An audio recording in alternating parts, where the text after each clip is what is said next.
Hello, Anna Heights family and friends. This is Pastor Darryl with the 2 Minute Message.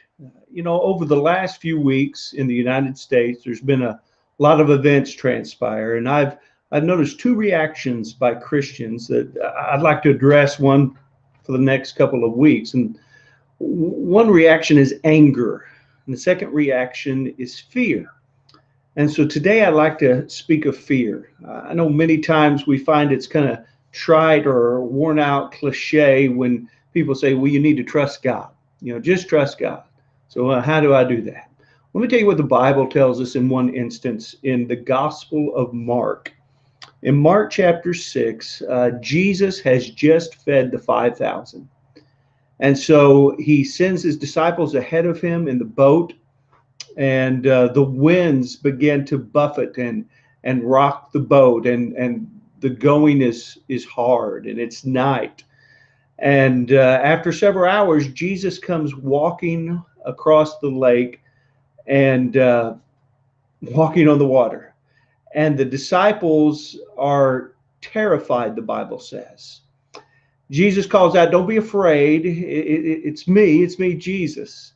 And he steps into the boat and everything calms down.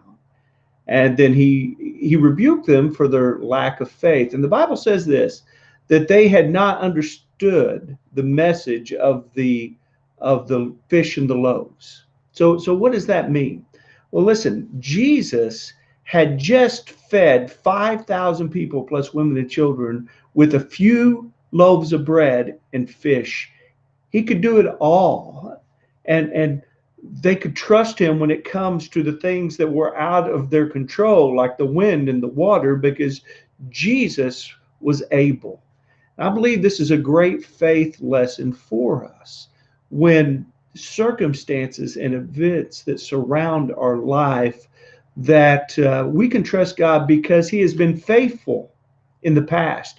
We can look in the past in our life and see the things that Christ has been faithful to in the past, and be assured that we've learned the lesson of the fish and the loaves, that he has been faithful then and he will be faithful now. That doesn't mean we're going to know the future, but it means that we can trust one who has been faithful in the past, and he can do all things.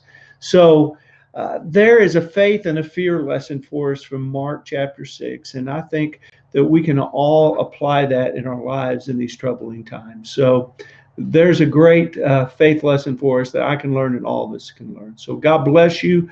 Have a wonderful weekend, and I will see you next time.